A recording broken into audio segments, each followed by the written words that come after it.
Good morning. This is Barry Knapp from Ironsides Macroeconomics. It's 7:40 a.m. Eastern Time.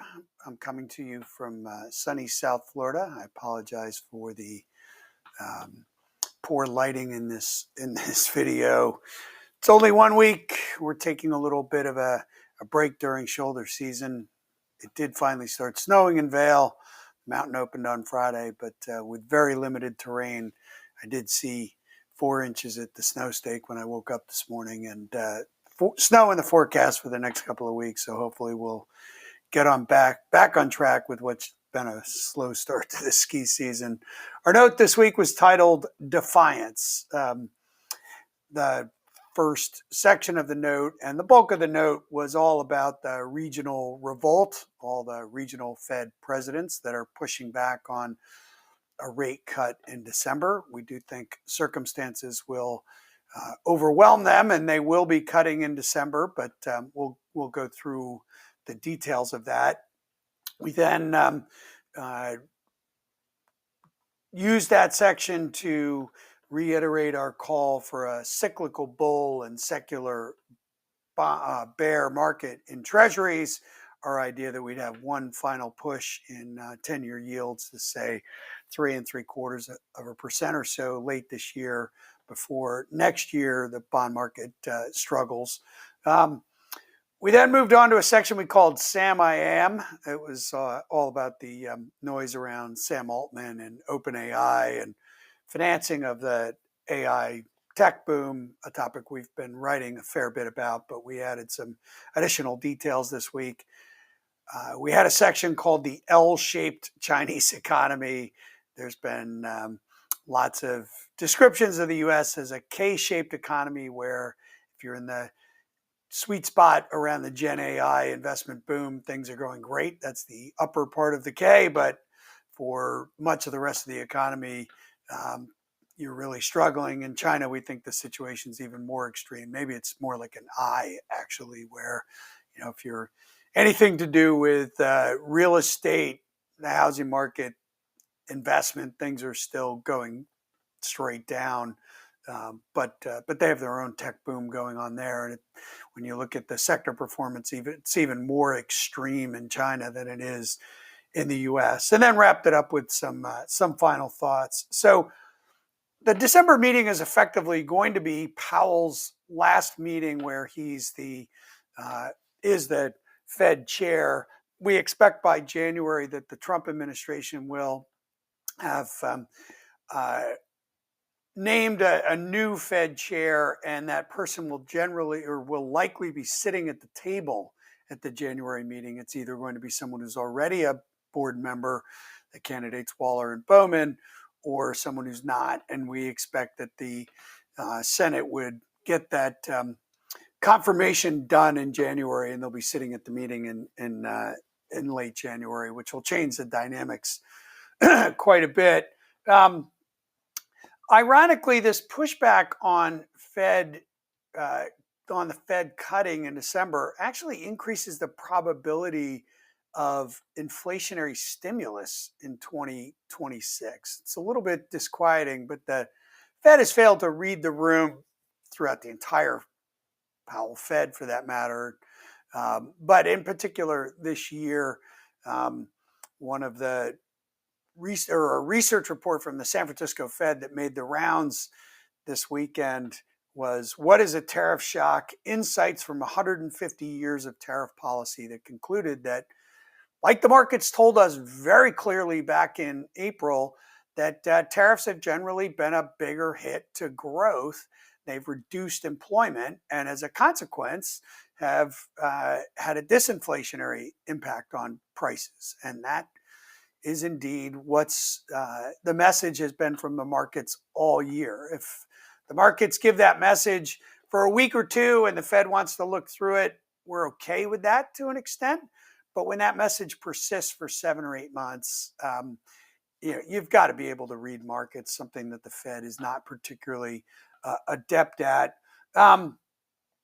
So there's that issue. But then we went back and discussed the Fed's effectively having been an impediment to the manufacturing resistance supply side economics throughout the entire history of the Powell Fed. Shortly after the Tax Cuts and Jobs Act was passed in late 2017, early 17, the Fed undertook a tightening cycle, both contracting their reserves in the system, shrinking their balance sheet, and hiking rates. And that, in combination with the first round of the trade war, impaired business confidence and slowed investment, something that the Fed should have been trying to facilitate, not stand in the way of. And of course, when the Biden administration was all in on government spending driven investment, modern supply side economics, as Treasury Secretary Yellen called it, the Fed was supportive.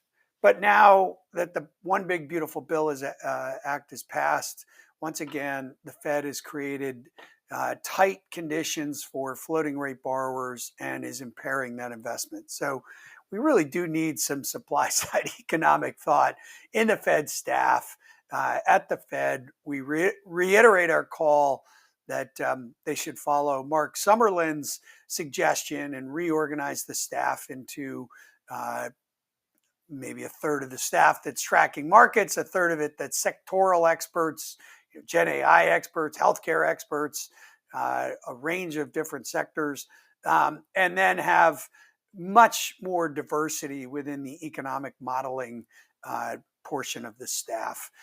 People that actually appreciate the disinflationary aspects of supply side tax policy. And so that's that's our big concern, though. But with respect to how the market responded to all that hawkish Fed speak, the only part of the Treasury curve that really reacted to it was the December Fed funds futures. So the very near-term policy impact. The market generally looked through the rest of it. And on Friday morning, when the market was under a great deal of pressure, we actually had Treasury yields across the belly of the curve, so from 2s out through 10s, lower, with that move lower split between break-evens, inflation, and real rates. And so the market basically told the Fed, yeah, you're going to wind up cutting plenty anyway. And it wasn't just about changing the Fed chair, it was about the macroeconomic impact of policy. Because if it was just about changing the Fed chair, you would have expected to see break-evens wider and real rates lower, but that wasn't the case. The markets fully understand that the combination of lower immigration, trade policy, increased tariffs, and cuts in government spending is slowing growth and reducing inflation. And that's what the Fed should actually be trying to ease this process, this restructuring of the economy, not fight it. So one thing that the market is not yet pricing is a pickup in supply, which brings us to the next section we titled Sam I Am and all the controversy about Sam Altman. First impressions matter. Our first impression of Sam Altman was at the Robinhood Foundation Investor Conference in October of 23, and we were duly unimpressed by Sam Altman. Now, OpenAI may turn out to be the greatest thing since sliced bread, but we count us among some of the skeptics of that, not of the broad trend of Gen AI, but of Sam Altman. So we dug into the note a little bit in credit spreads and noted that IG credit issuance through the first couple of weeks of November was nearly as large as it was in October. So we are clearly getting a big pickup in supply here, but not enough to really move spreads wider. We would note even last week, high yield, the BDC, ETF, and IG credit spreads are not moving wider. So we really haven't reached the systemic point yet where the market's starting to struggle with that supply, though we clearly see things like Oracle's CDS or credit default swap spreads moving wider. We do think that's likely to come in the first quarter of next year.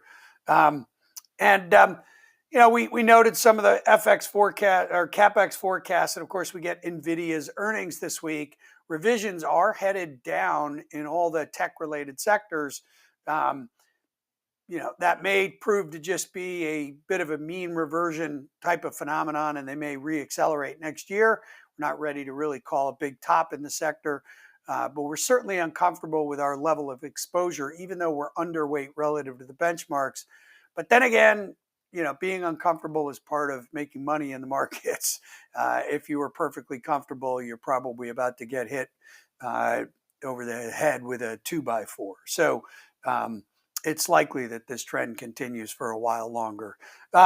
Moving on to the Chinese data that came out last week, we had a chart in the note about the urban fixed asset investment numbers, which are absolutely plunging, particularly in real estate, which we knew, but also in private sector investment. And they've actually turned marginally negative in state-owned enterprises. The Chinese economy is undergoing a tremendous disruption right now, and we know just how weak the real estate sector is, how weak investment is away from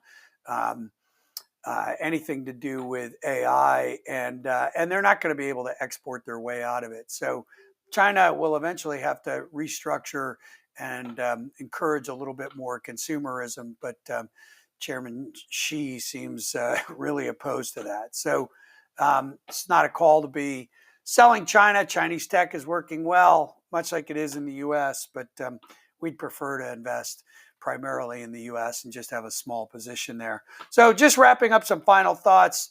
One of the headlines that caught our attention early Friday morning was an agreement with Taiwan to not push their currency lower. And we noted that there was a big rally in the Korean won on Friday, and some of that's reversed a little bit overnight. But we clearly, and have written about this previously, think that exchange rates are an integral part of these trade negotiations. We're not going to know that explicitly. They're not going to advertise that part of the negotiations, but it is part of the negotiations. And so this whole devaluing your currency and buying a bunch of treasuries to try and suppress your currency and encourage exports is the gig is kind of up on that, which also means there's going to be less demand for U.S. treasuries. So we're going to have to get our own fiscal house in order. That's part of our cyclical bull but secular bear market, the idea that there'll be less demand for treasuries next year. This week, of course, also brings retailer earnings, and we noted that the Bloomberg daily data has been decidedly weak, so we can't imagine that the guidance will be all that great from the big box retailers reporting this week, including Target, Walmart, and then the home improvement companies, Home Depot and Lowe's, in addition to some other retailers. So that's it for me this week. We're kind of hanging in there with our longs in the equity market, figuring we will have our final year-end push here. We're coming into favorable seasonality around Thanksgiving, a little soft patch, and then the rally around Christmas. There's probably enough there to have one final push for the year, and then we'll get our outlook, 2026 outlook, no doubt, in the beginning of December. And spoiler alert, we think there's probably a decent correction coming in the first quarter or so of next year. That's it for me this week. I'll be back in Vail next week, and hopefully start to get on skis. Barry Knapp from Ironsides. Have a good week, everyone. Thank you.